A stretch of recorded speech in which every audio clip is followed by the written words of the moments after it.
Welcome into I Said What I Said. I'm Brad Wakai. That's Tyson Gentry. We are back in the saddle. NFL Week 9 reaction. Tyson's been a little bit. You're still under the weather. I lost my voice, of course. We had a big weekend, but we're back here reacting to what we saw in the NFL, and later we'll have the college episode coming out. How you doing, man? How's your weekend? I'm good. My weekend was probably a little bit less stressful than yours, I'm imagining. Maybe less fun too, though. I'm sure you had a good time. Yeah, it was good. But you're right. The stress levels are up. The heart rate was through the roof. The blood pressure. All the stuff that comes with that. So, but enough of that. We'll get to a little bit of that in the college football episode. But Tyson, let's get into what just occurred and what we saw and what we want to talk about from an NFL standpoint. Just say it. Oh, baby. Tyson, I'm watching, and I think you kind of had the same thought as me. This is a league of haves and have-nots. Every time we think about, if this roster is this and this roster is that, I'm talking haves and the have-nots about coaches and quarterbacks. There's nobody playing for the Chiefs. They just got DeAndre Hopkins, sure. But before that, the Chiefs are still undefeated with one of the worst that we've seen on the offensive side of the football. But because they have Patrick Mahomes, because they have Andy Reid, because they have Steve Spagnuolo, that team's undefeated. How about Josh Allen? Everybody thought this was the down year for the Bills. No way. They don't have Stephon Diggs. You're crazy. Lose your best wide receiver. Doesn't matter. Josh Allen's putting on the Superman cape. Sean McDermott, although there are shortcomings, he knows how to coach football. He's a really solid coach. He's better than have to get fired every year. I mean, you just look around at how many teams would kill to have Sean McDermott. And Lamar Jackson, John Harbaugh, they just continue to win. And it reminds me, everybody's looking for something special. Everybody's looking for something new. Why does people not understand that you can take like things that are already in place in this league? How about Mike Tomlin? He's been doing this forever. How about John Harbaugh, Andy Reid, and duplicate what they do? Why would everybody trying to reinvent the wheel? The Matt Eberfluses, the Dave Canaleses, the Dennis Allens. Go to the well. It'll work. And then when you have a good leadership in place, you can hopefully find your quarterback. Now, again, that's easier said than done, because if everybody could do it, then we'd all have 32 elite teams. Nobody would lose in a perfect world, right? But I feel like every single year we're in a coaching cycle, and it's going to happen. We're going to get to it later. There's some coaching changes that have occurred already in the NFL. Everybody's going to try to reinvent the wheel. We're going to hear all these hot shot names. Let's go back. Let's go to the bread and butter. Let's figure out what works in this league and what doesn't. Yeah, and I'm playing off you a little bit for my just say it here, but I think we're seriously lacking in the frisky tier, so to speak, this year. I think that to me right now, the NFC kind of feels like a one-horse race. Detroit has been so impressive to this point in the season, and obviously we'll get through it at some point in the year. Sometimes teams peak too early, and that could be happening to the Lions. It doesn't look like it to me because they don't even look like the Lions we thought we were going to get. So there might still be a level there. And then the AFC is just going to come down to the same teams it always comes down to. And that goes with your point. It looks right now like it's going to be Kansas City. It's going to be Baltimore. It could be Buffalo kind of sneaking in there. Maybe they're the frisky team, but they're 7-2. That's not what I mean. I'm talking about the bubble teams. Like, are you afraid of Arizona? No. Are you really even afraid of Houston if you're in the AFC? Probably not at this point in the season. Pittsburgh, no. Minnesota, no. Los Angeles, Denver, Chicago, some of these teams kind of on the periphery here. Like, you might be afraid to catch, like, the Rams if they get hot and you play Sean McVay in the first round of the playoffs. That's a different thing because that team can't make the Super Bowl, at least not in my estimation, my opinion. We normally go into this time of the year and say, well, like last year, if Green Bay puts this thing together, they're going to be really hard to deal with. And they show up, they blow the doors off the Cowboys, and they almost beat the 49ers, and represent the NFC. This doesn't feel like that to me. This feels an awful lot like the parity that we were promised before the season hasn't come to fruition. Yeah, that's an interesting point. And I think, Tyson, it's honestly, and I hate we pat ourselves on the back. We admit we're wrong, but just – the ability for teams around the NFL to not find and pair a quarterback with a coach that makes sense for the roster. Like, quit putting square pegs and round holes. Well, time in a flat circle for some of these, dude. I mean, you mentioned Eberflus, and it hasn't been great over there, and they seem to only be able to beat bad teams. But like John Fox was the lame duck They get Right. Mitch Trubisky. He's ruined fast. Matt Nagy was a lame duck. And then they get Justin Fields, and he's ruined fast. And then Matt Eberflus is a lame duck. And you get Caleb Williams, and the results are yet to be determined. But sometimes, history doesn't repeat itself, but it often rhymes, right? And that it feels like that's the way with a lot of these NFL franchises. Yeah, I completely agree with you there. All right, let's get into what occurred from this weekend. Not a whole lot, but we still got to break it down. Armchair quarterback. Tyson, Tuesday was a big day, and we're recording on Wednesday, so yesterday. But by the time you hear this, it'll probably be coming out tomorrow. I don't know if anybody was aware of what was going on. Yeah, I don't know if anybody's aware, but it was the NFL trade deadline, and it was a dud. I mean, oh man, and which is interesting to me, Tyson, because normally, like you said, when we're at this time, we have some teams that are frisky. It's like we're just one or two pieces away. I didn't think that was the case. I don't think that's the case this year. I was shocked that so many fringe players were held onto by their teams. I'm not sure if teams are starting to realize that draft capital, it's more hit or miss than holding onto your established star, especially if they're under club control, I was going to say, for lack of a better term, or they're under contract. And so when you kind of analyze it like that, like, why do we want to take a chance on a 21-year-old? We already got this guy. We know what he can do in this league, whether or not that fits for us immediately. But I was still surprised by the lack of moves. We'll run through these a little bit, but just starting off, like, were you surprised as much as I was, or you kind of expect this? Well, for the NFL trade deadline, I always go into it thinking there's going to be minimal action. There's going to be tons of rumors, and then it will be a couple trades to start the day, and then somebody will overpay at a position of need, like we saw with Chase Claypool a couple years ago in what was supposed to be like a huge wide receiver market, and then Chicago gives up essentially what equates to a first-round pick, and then everyone else is like, I'm out. I don't want anything to do with this.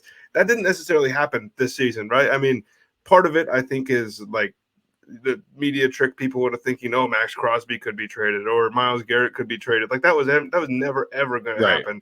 And so maybe you got your hopes up. But traditionally, within the last 10 minutes of the deadline, there's like 7 deals for guys for 7th-round picks and, guys that might be like a Kerry Vincent type or whoever else, that somebody's trying to snag. We didn't even get those. It was quiet all the way throughout.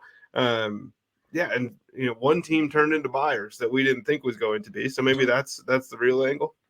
Yeah, it was interesting. We'll kind of run through this. I mean, this was before deadline day per se, but Vikings got Cam Robinson to replace Christian Darrisaw, the left tackle who got injured.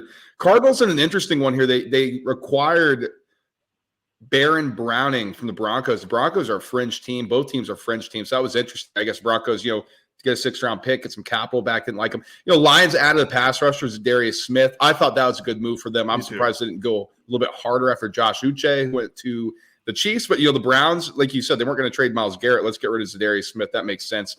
Lions only had to give up a 5th-round pick. They got a 7th-round pick back in return in 2026. Pretty good trade.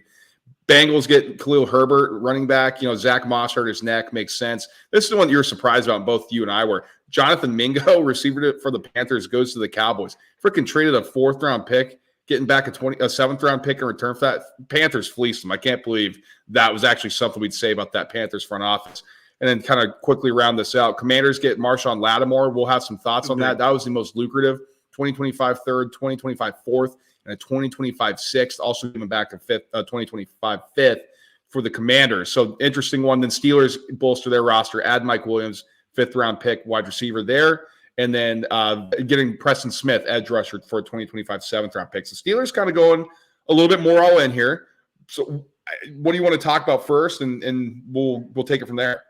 Well, let's go with Dallas, I think, with the Mingo trade to start. And then the Lattimore trade is bigger and has actual impact on the NFL. So we can get this one out of the way. I've seen some people like, well, 2nd-round pick. And he was a reach. Am I taking crazy pills? Does nobody remember when he was drafted and everybody looked around and was like, Jonathan Mingo from Ole Miss? Like, that's the guy that you just reached on? And then the fact that he goes for essentially what equates to more than Deontay Johnson went for out of Carolina, more than what the Jets paid, essentially, more than what the Bills paid for Amari Cooper, like every other receiver that was moved. And then Jonathan Mingo is the big prize here. And I know a lot of people haven't watched Jonathan Mingo play football.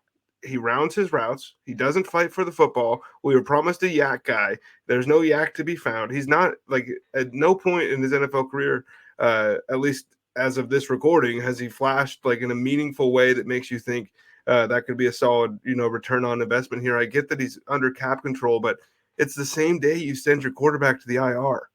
It doesn't make a lick of sense. No, horrible move. The Cowboys continue to befuddle, and I know their fans are starting to get a little frustrated. This is just classic incompetence. I don't know how you couldn't be. This is insanity. And Jonathan Mingo, God, if he can't work in Carolina when they're begging for receivers there. Oh, what does that say? So, dude, what is Jonathan Mingo's ultimate upside at this point? Like, forget the draft day stuff when it was like, oh, he could be AJ Brown. Like, realistically, what's his ceiling? I don't personally think it's very high at all. I don't think so either. Fourth, fifth receiver. He's not going to be CeeDee Lamb. No, he's behind. He's going to walk in behind Jalen Tolbert, and he's never getting above him. Yeah, that's the thing. All right, let's talk about Lattimore. Commanders needed a secondary player, and Marshawn Lattimore is good on paper. I thought they gave up a lot to give him, and everybody's like, "Oh, this is a great trade for the Commanders." I agree on the surface, but I'm going to take a stance here. I think it's an overreach. Marshawn Lattimore is getting older. We've seen in the past few years him get cooked by wide receivers. When he's on an island, I don't think he's the same guy that was locking up players in his prime. And, he's had some injuries, and, of course, age catches up to you when you're out on the island on the corner. I don't know if Dan Quinn can scheme something up for him. He's a veteran guy. He's familiar with Lattimore from his time in the division. That was maybe it's early part of Lattimore's career. But, man, I'm looking at it from a Commander's perspective. I don't know if I would have given up that much, but it's certainly an all-in move and an aggressive move that their fans are going to like.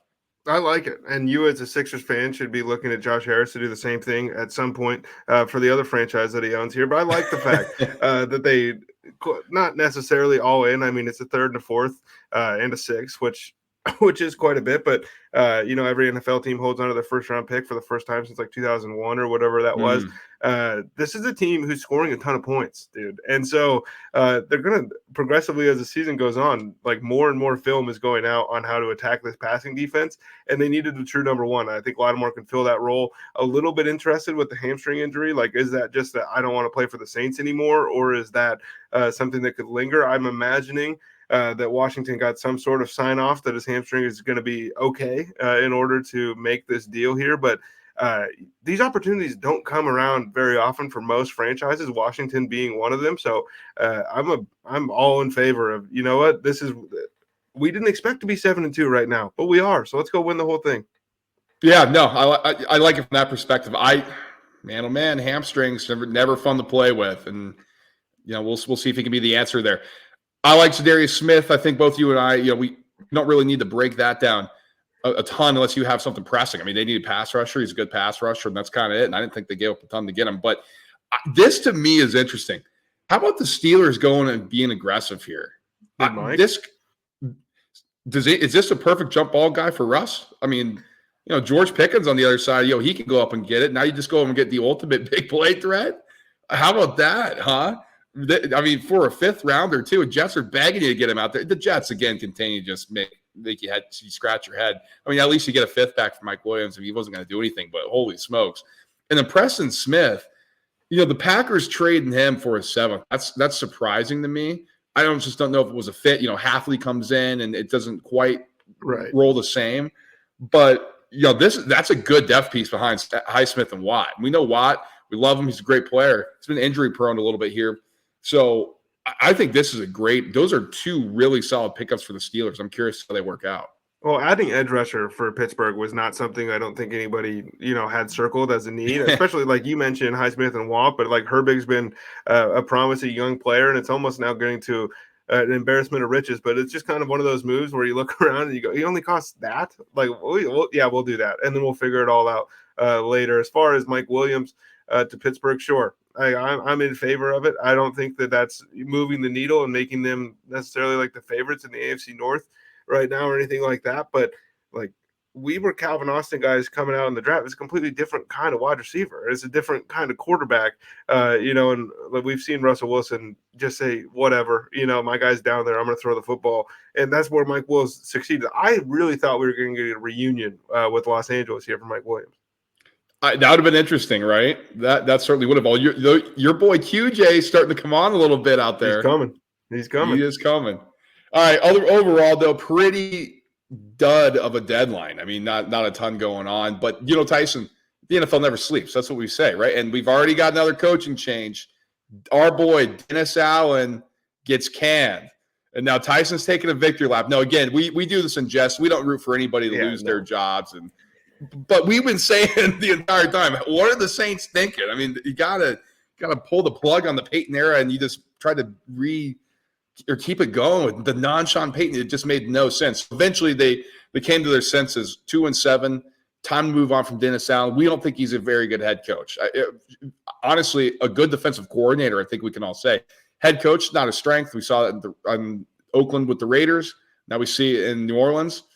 But we got some other changes, but I want to get your take on that because you've been calling this one. You've been calling a shot on this. I said before the season started that he was going to get fired before the middle of the season. And then they had to wait till week 9 just to screw me, just by 1 week here. Last week, I'm right. This week, I'm an idiot. No, I think that offloading Lattimore as well kind of shows like, hey, we're finally going to eat this thing. And the Saints have been showing everybody for 10 years, like the cap's not real. And that's what everybody's been saying. Has anybody looked at the roster? Because it's been bad. Like they just keep overperforming their expectations before the season. They start the year, they score 50 points on the Cowboys, and we're all, freaking out. What is going on with the Saints team? And it's been horrible since then. So Dennis Allen should not be, around a head coaching interview at all this offseason. I think that that much is clear. He didn't even get the raw end of the stick here, dude. I mean, he hates some of his players. Like Kendrick Miller can't even breathe around this guy without him freaking out at a press conference about how much he hates Kendrick Miller. Last year we get Jameis not kneeing the ball and running it in, and Dennis Allen. That's Bush League. He's bull. I can't believe my players would do this. Like this is a guy that lost the locker room 3 years ago. It feels like. I mean, shout out to New Orleans. It's about damn time, in all honesty, and. I'm a little bit upset with us that we weren't on Panthers money line here. It felt like a smash. Especially with my boy Bryce Young after I praised him. He comes through with that teaser at the end. Oh, my goodness. Man, that is fun. I mean, we're saying this all tongue in cheek. I mean, it's true, but we're laughing in jest. I mean, because it's just a ridiculous situation in New Orleans, which was an exemplary franchise. They were great.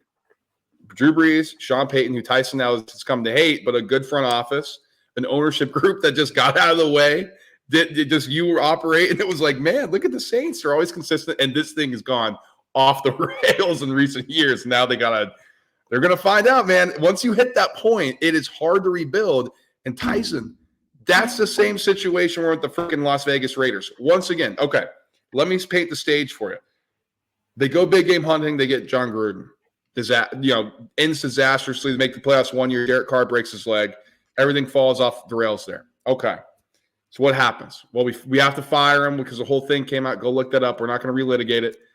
Okay, Rich Bisaccia, our interim guy. We love him. Players love him. But we all kind of knew he's a meatball. I mean, we all kind of knew he wasn't going to be a good head coach. So we go big game hunting and we bring in Josh McDaniels. Well, that was a complete disaster. So that falls off there. So we hire Antonio Pierce. This time the players said, no, we are getting our way. It's our way. We want Antonio Pierce. And it was good during the interim, right? Woo! And it happens. And they acquiesce, say, you're right. We messed up the last time. Here's your wish. We give him a 5-year contract, Tyson. I mean, I don't know. This is how you know Mark Davis is a businessman and he's just an NFL guy, because no businessman would have sat there and said, the guy that's unproven, it was an interim, let's give him a 5-year extension. Just give him a 2-3 year deal, see if it works. Because he didn't. Now you may be on pay. You may have to fire him again after 2 years. In an effort to save his job, long-winded way of getting to this, they've fired their offensive coordinator, Luke Getsy, who was fired from the Bears, moved on from QB coach Rick Sangarello and offensive line coach James Craig. So this is an overhaul. I think Antonio Pierce had to do this. This is a last gasp. I don't think it's necessarily his fault by any means. They wanted to hire Cliff Kingsbury, had the whole paperwork worked out. Something went wrong from an organizational standpoint. I think we're going to hear some more about that coming out soon, especially if he gets fired. But Tyson, what do you think? What the hell, man? Las Vegas, why are the Raiders so dysfunctional all the time? Oh, that's what they do. I think Al is communicating with Mark through a Ouija board or something, because they just brought in Norv Turner to be some sort of offensive analyst.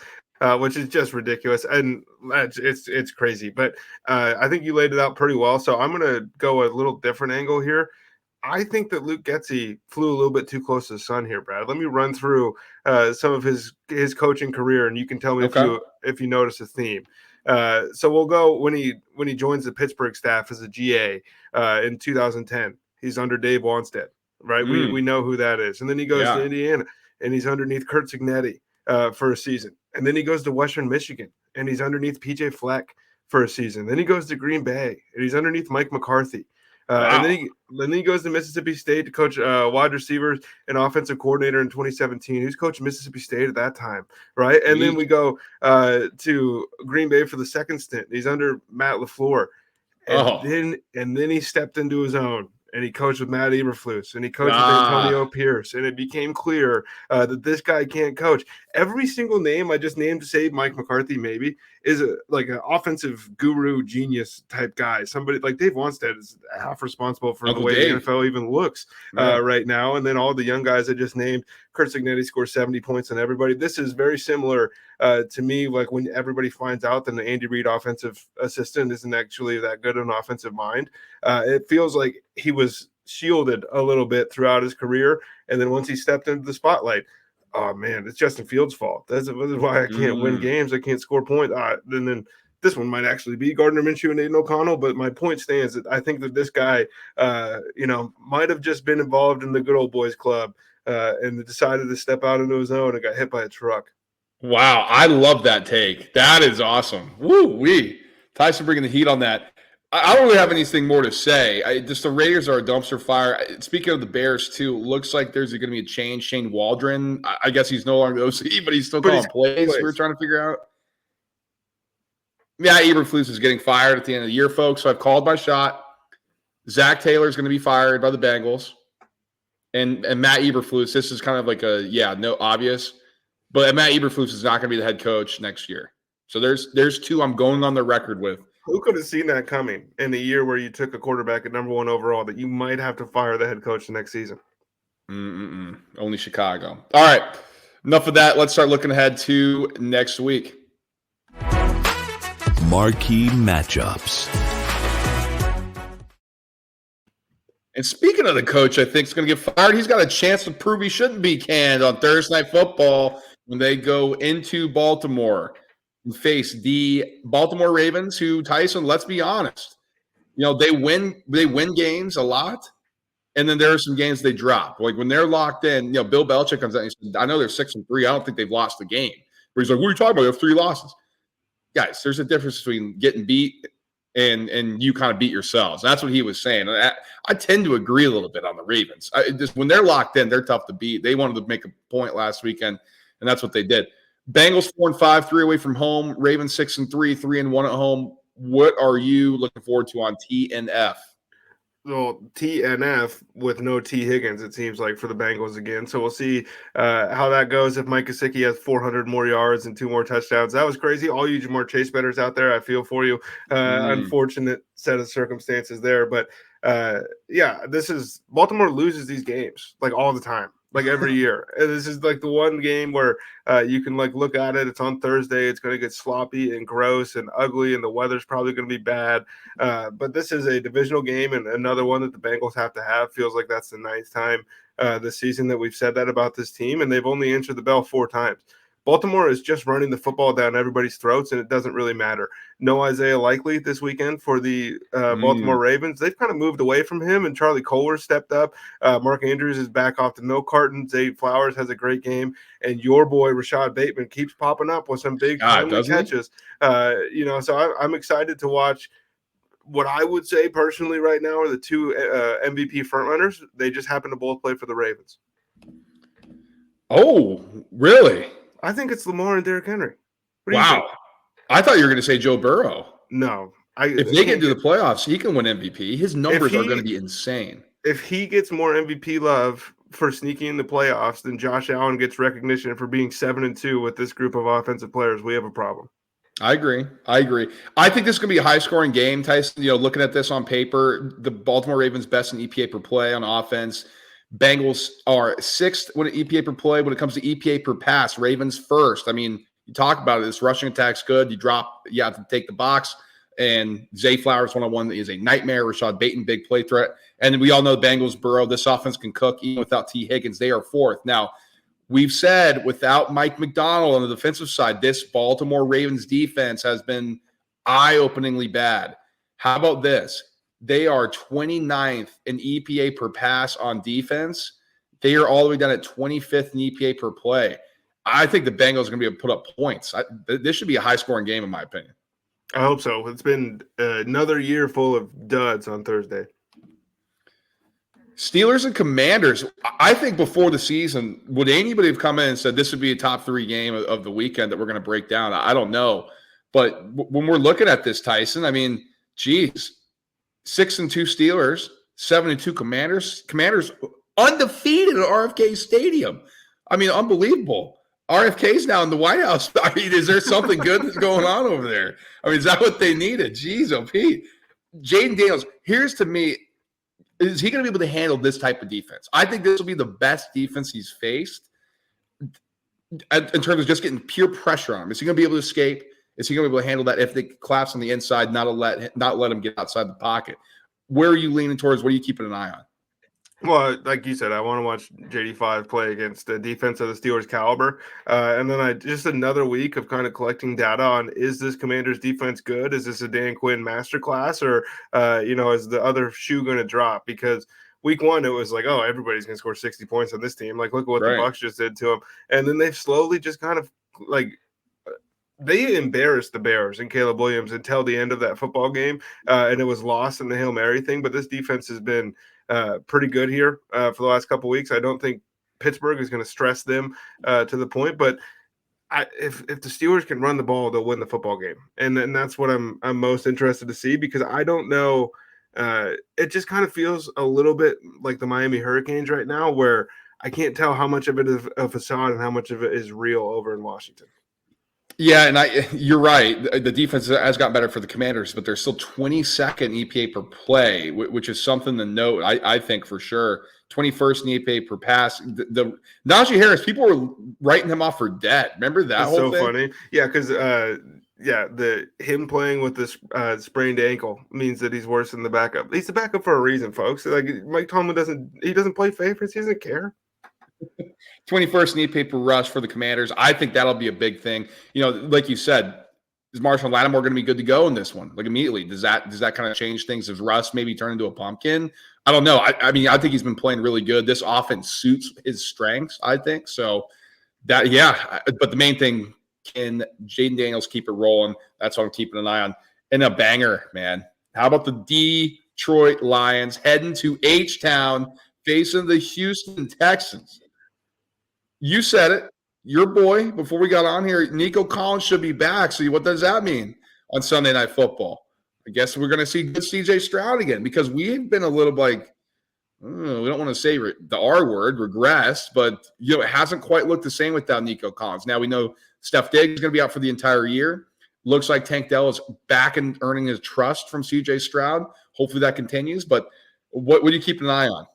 Well, You mentioned my boy, Nico Collins, but your boy, Jameson Williams, suspension is lifted. He's back in the game. I think they're just going to run him out there. And I think they're going to try to find some deep shots here for JMO, welcome him back into the fold.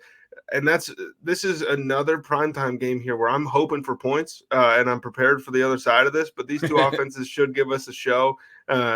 If Houston, again, can run the football, they might be able to give Detroit a little bit tougher of a test than they've had to deal with the last couple of weeks. They've played really good teams, but they're just beating the crap out of everybody. I mean, that Packers game last weekend wasn't nearly as close as 24-14 would indicate. The other part here is when does it become okay to say that Jahmyr Gibbs has been a better between the tackles runner so far this season than David Montgomery? Monty's having a great season. Jahmyr Gibbs, and maybe part of it is because he's not getting 20 carries the same way that David Montgomery is, so he's a little bit more spry and fresh when he comes in the game. But it is something to monitor as we get closer to the playoffs. Are they going to involve him more? Because when this dude has the football, it's like watching a 2014 Alvin Kamara or something. Yeah, he's been really good. Tyson, I think these are going to shock you. Now, this one right here, if I said the Detroit Lions were 4th in EPA per play on offense, would that surprise you? No. How about this? I'm scrolling through. I thought there was a mistake. The Houston Texans are 22nd Yeah, it's in been bad. EPA per play. They are worse than the New Orleans Saints. They are worse than the Jacksonville Jaguars. They are worse than the New York Jets. They are tied with the Dallas Cowboys, just barely ahead of the Indianapolis Colts. Nico Collins cannot come back soon enough. I mean, they are thankful he's going to be healthy. If he's healthy, we expect it to be. It's not confirmed or anything, but man, that was eye-opening to me. Yeah, it's been rough in Houston. I think people are still a little slow to catch on. But the other part, Brad, is like it's a league of have and have-nots, as you said. But it does feel like the Texans have learned how to win some of these games in a way that maybe they couldn't a year ago. Yeah, that's a really good point. And then I'll just kind of close off here. The Lions. God, do you even think we'd be saying this 2 years ago based on our defense? They're fifth in EPA per play. Dude, they're fast, they're physical, and they're nasty. Shout out Brad Holmes. Great general manager. We call out. But you can't draft linebacker. You can't draft running back. You can't draft safety. Well, there just happen to be three of the best players on the team. Oh, it's great. Great. All right. Well, that should be a good one. I'm excited for that. Hopefully, I thought it was pretty straightforward last week. I mean, it was every favorite one except for the Saints. And I think that only cost Dennis Allen his job. But we've got to be due for some sort of craziness here soon, right? Oh, I think so, because it's just another week where we're getting the stories. Oh, the books have never been beaten this bad. And it's like, how? How? All the favorites are winning games. This is what the public bets on. I'm confused at why this is where you're hemorrhaging. Yeah, we'll see. So, subscribe, and share the show. We're back later this week talking college football. We're a little bit behind schedule just based on some stuff we had going on. So you can tell Tyson and I are a little under the weather. But smash that like button on the way out. Subscribe so you don't miss anything. So if we do get a little off schedule, you got it in your feed. All that good stuff. We'll talk to you in the college episode coming out later. Till then, guys. Peace.